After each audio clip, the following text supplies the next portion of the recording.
Mehmet Celebi is president of the Turkish American Assembly. He met the Syrian president back in June and joins us now live from Chicago. Thanks very much for being with us. Let me just mention one or two things that Davutoglu said on his return to Ankara from Damascus.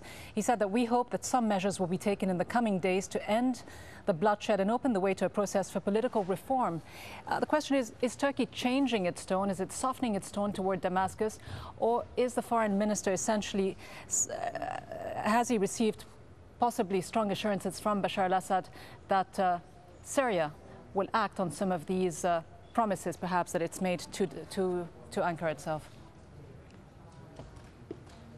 Yes, no, not at all, actually. Turkey has not changed its message at all, whether it was at the beginning of the Arab Spring or the last few months. And of course, Davutoglu was visiting Syria. He visited Syria 4 months ago. The only thing that has changed, obviously, the day-to-day events that have taken place. And Turkey's message has been, and today was very, very clear, that the innocent bloodshed needs to end, the violence needs to be halted.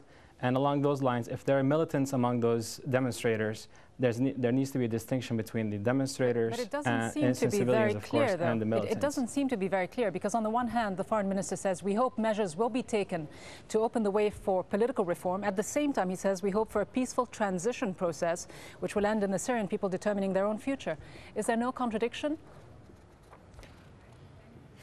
No, not at all, actually. But, you know, first of all, as I mentioned, the message that has been given has been very clear. Today, when Davutoglu went and met with the president for 2 hours and 15 minutes, and also met with the foreign minister of Syria and the president's advisor, Butina Shaban, for 3.5 hours, the meeting was very, very cordial, very friendly. And Turkey's message was very, very clear. They're stopping the violence right now, but at the same time, the talk of reforms undertaken, while at the same time tens of innocent people are being killed, really doesn't carry a lot of credibility, whether with Turkey or anybody else. You say and the Turkey's message was very clear also. Well, that let me just then interrupt if I can. You say the message was very clear, hold on.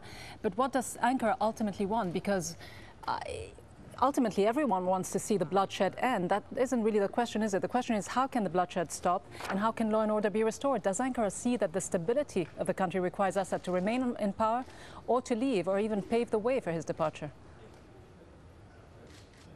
Well, first of all, President Assad doesn't need to convince Turkey or doesn't need to convince the United States or any other country, actually. He needs to convince his own people.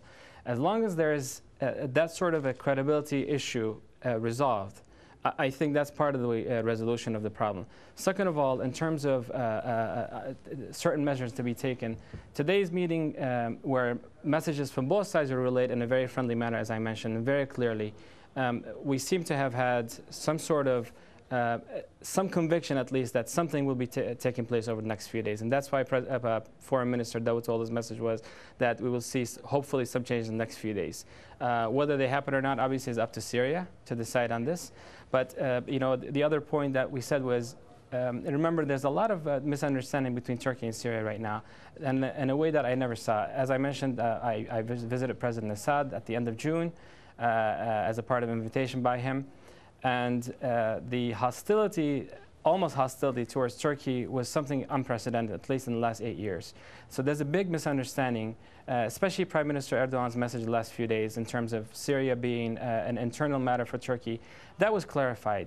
You know, Turkey doesn't have any kind of colonial aspirations towards Syria. To the contrary, Turkey knows that any event that takes place in Syria has an immediate effect on Turkey internally right away. And as such, we have to take measures accordingly. Well, in this context, let me ask you this. How much of Turkey's reluctance to take a firmer stance, at least diplomatically, against Damascus has to do with its concern that the Assad regime could then retaliate and create problems for Ankara with the Kurdish issue?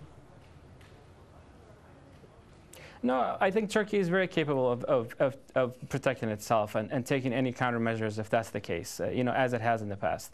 So I'm not going to even deal with this issue. But, you know, Turkey's message to the president is, when we talk about measures that are to be taken, we're talking about, first of all, assisting Syria in any way if Syria wishes to take that assistance, of course. We're also talking about Turkey providing all sorts of guidance on certain measures to be taken, from whether training the police or implementation of democratic institutions. Remember, we keep talking about reforms in Syria, yet at the same time, we don't see anything concrete that could satisfy the public on the streets. If we talk about elections in Syria at the end of the year, the atmosphere for free elections needs to be provided as well in terms of free organization, free assembly, or political party organization. Some of these have been removed, but there has to be a little bit more than just talk about some of the stuff, especially when there's bloodshed on the street. We'll have to so all of these things Mehmet Celebi, were I'm sorry, discussed. we're running out of time, but thank you very much indeed for joining us.